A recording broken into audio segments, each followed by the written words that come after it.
Okay guys, good morning. जैसा कि मैंने पूरा वीडियो अपलोड कर दिया है। So now you people are studying hard. Now only isometric projection is left. So what I am thinking is some typical questions of projection of straight lines inclined to both the planes, which are based on the practical applications. That questions are also sometimes asking in the examinations. So I think these types of questions I can share. I must share with you guys. So I am sharing this some sort of practical application based questions.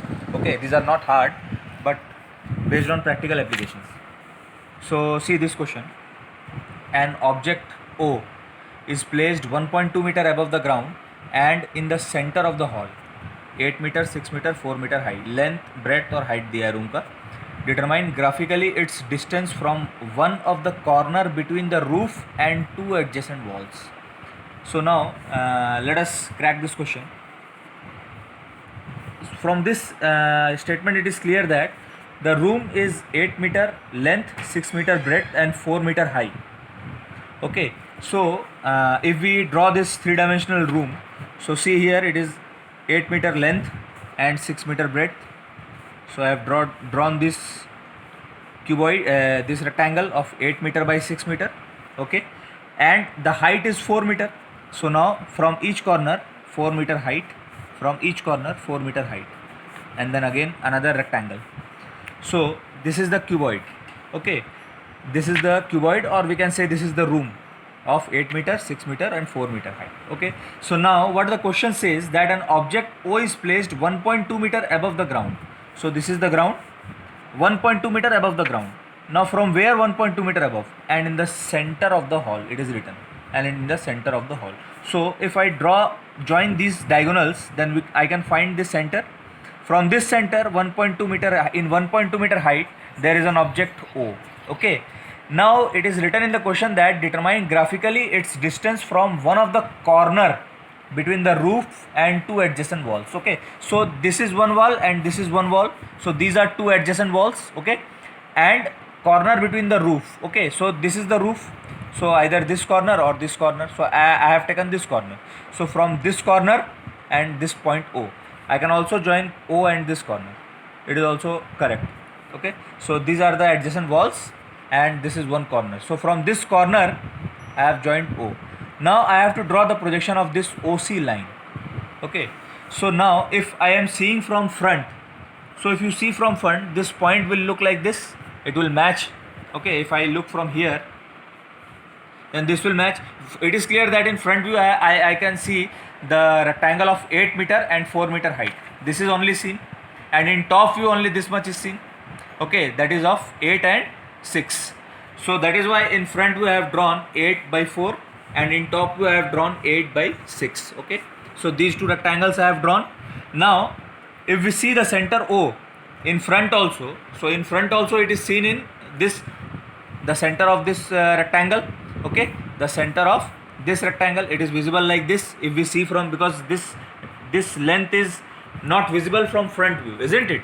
This square and this rectangle and this rectangle both will coincide.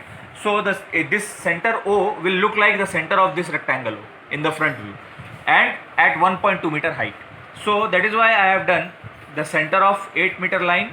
This is the center and 1.2 meter height. At this point I have drawn O dash. Okay, now similarly in the top view, if I see, so it is clear that in the top view it is visible in the center of this rectangle, 8 by 6 its center. So this is 8 by 6 rectangle in the top view and its center. If I draw the diagonals, it is the center O. So I have drawn it here. O dash, this is front view, this is top view. O dash and O. Now it is joined from this point to this point. It is visible like this. So this C point is seen as C dash in front view. Similarly in top view also this C point is only visible. So this C point.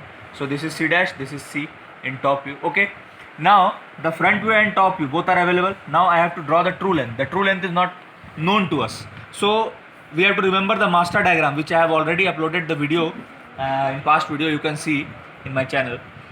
This is the master diagram. So from here it is clear that if I know the top view and I have to draw the true length, then what should I do? So now it is clear that from top view, if I have to draw the true length of, which is the true length in the front view, if I have to draw this, what I have to do? from this top view I am taking an arc. This is the arc, and from where I have taken this arc, from A point to B point, from A as a center and AB as radius, I have drawn an arc up to which point?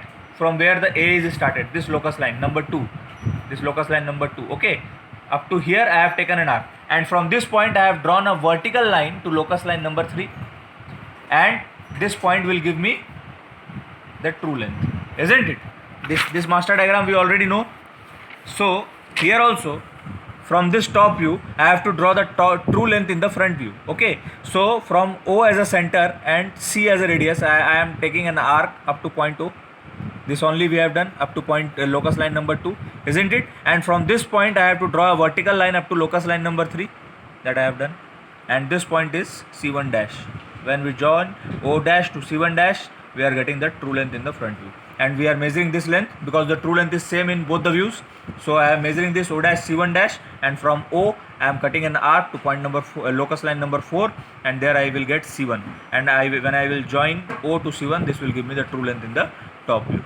So this is the question from where I have drawn this OC. Okay, and we have to draw the front view and the top view including the true length. That's what I have done in this diagram. Okay.